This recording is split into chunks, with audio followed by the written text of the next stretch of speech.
waking up, feeling satisfied but guilty as hell. But baby, there you go again, making me love you. Yeah, I stopped using my head, let it all go. Got you stuck on my body like a tattoo. And now I'm feeling stupid, calling back to you. So I cross my heart and I hope to die, that I'll only stay with you one more night. And I know I've said it a million times, that I'll only stay with you one more night. Ooh, yeah, baby, give me one more night. Yeah, baby, give me one more night. Yeah, baby, give me one more night. But baby, there you go again, making me love you. Yeah, I stopped using my head, let it all go. Got you stuck on my body like a tattoo. Yeah, yeah, yeah, yeah. So I cross my heart and I hope to die, that I'll only stay with you one more night. And I know I've said it a million times, but I'll only stay with you one more night. Ooh, yeah, baby, give me one more night. One more night. One more night.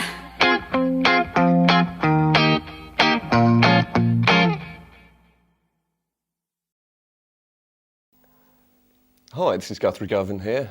Today we're going to be learning another lovely Steve Vai track. This one's called Tender Surrender, and for convenience I've decided to chop it up into 4 distinct sections. Clean melody section, clean solo, dirty solo, and finally another clean melody section at the end. I've decided to demonstrate all of this without the use of a wah-wah pedal and without the bizarre crossfading between the 2 amp sounds which you hear on the original. This way hopefully the rendition's a little more usable to everyone at home. Alright, without further ado, let's get started. Most of the melody for this track is played in octaves, which is perhaps a tip of the hat to Jimi Hendrix or Wes Montgomery. And the basic shapes you need are this one, which is index finger at the A string, 7th fret, and your middle finger 2 frets higher on the G string. It's worth spending a little bit of time getting your hand position right so that when you hit all 6 strings you only hear those 2. So the underside of this index finger can be muting the D string and also the 2 skinny strings. The top of your index finger can mute the low E. So as you can see, you can be reckless with this hand and only hear those 2 notes.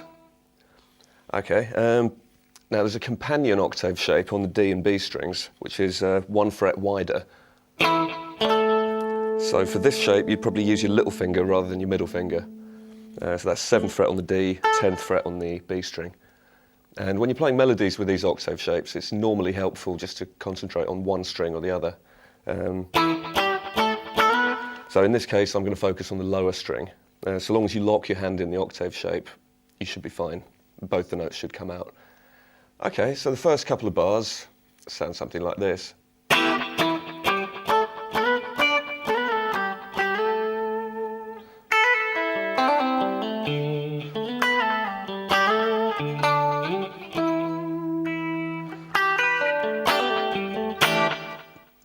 Okay, so if we slow that down, we start off with a little stab on an E minor 7 chord here. So you bar your index finger over the 7th fret, every string except the low E, and middle finger at 8th fret on the B string, and ring finger 9th fret on the D string. Then the octaves kick in. So now we have one on the 7th fret on the A string, then up 3 frets, now onto the D and B strings. So first finger is now at the 7th fret, up 2 frets, and now there's one on the G and E strings, same shape as before, and you're sliding into this position with your index finger at the 7th fret. And then to round it off, there's a little sliding motion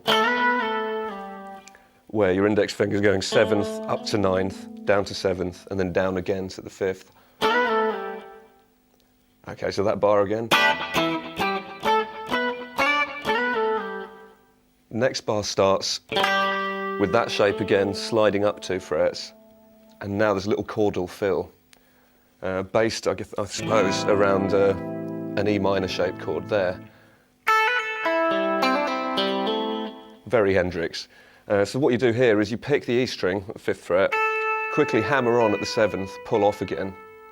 Now pick the B string and the D string. And now a quick hammer and pull off, 5, 7, 5 on the G string. And finally a 5 hammering onto the 7 on the D string. Landing on this note, D, 5th fret on the A string. Okay, next couple of bars.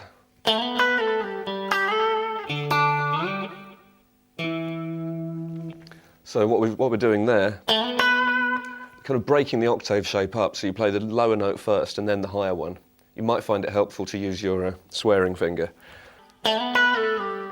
So that's 7th fret, pick just the B string, slide up, and now pluck the B string, slide the whole thing down 2 frets, and another 2 frets.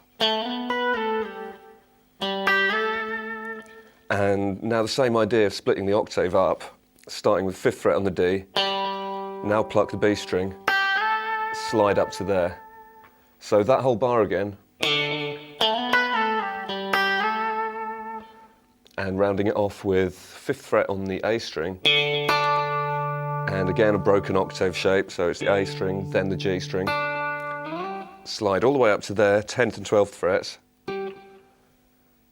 and greet the new bar with this octave shape here back at the 7th fret A string.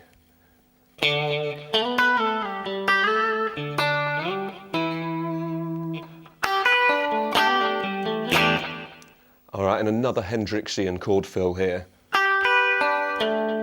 So we're basically fretting that shape, and at some point in the future we'll be turning it into the Doobie Brothers minor 7th chord shape. So what we're doing here is pick the B string at the 8th fret, and now the E string, let the bar do all the work. Now the G string and the D string, so B, E, G, D, and now pluck all 3 of those strings together, the D, G and B strings. Hammer on that chord shape there, as discussed earlier. And finally, 7th on the D, 10th on the A, 7th on the D again. So that whole fill.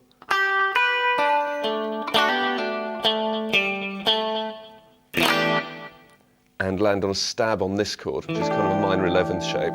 You're just barring here on the middle 4 strings and adding your middle finger on the B string at the 8th fret. Okay, moving on from there, we have a variation on the same idea. Nearly the same as the figure we had at the start, but this time that highest octave shape is 2 frets higher.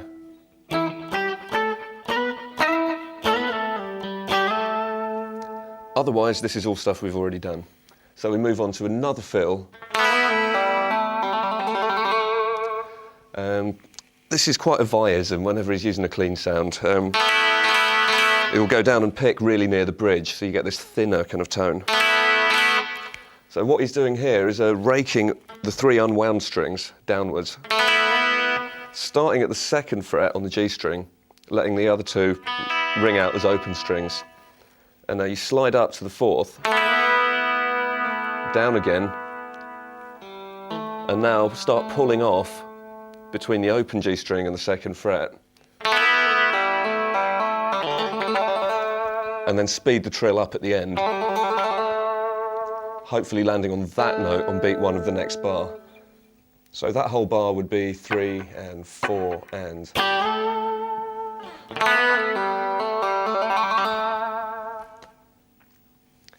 And now to round that phrase off. Now to simplify that, basically we've got this shape here, 9th fret, down 2 frets, down 2 more frets, slide back up to the last shape, and then on the A and G strings, this one here at the 5th fret, slide up 4, and finally you play that shape again and try and bend both of the notes a semitone sharp, and then down again. I wouldn't worry too much about the accuracy of this, because at the kind of speeds we're playing it at, it's more of an inflection rather than a separate melody. So that whole chunk again.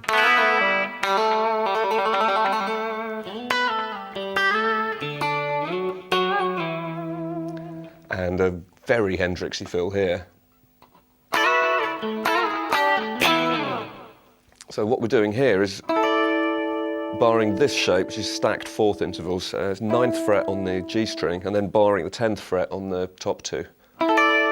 Slide it up 2 frets, and down again. Now throw in one of these, it's a 1st finger bar on the 2 middle strings, 7th fret. Now back to this shape again, but not bothering with the E string this time, just the G and the B. Slide up 1 fret and back again really quickly. And round off with that bar, 7th fret, D, G and B strings. And finally, this old favourite, an E power chord. So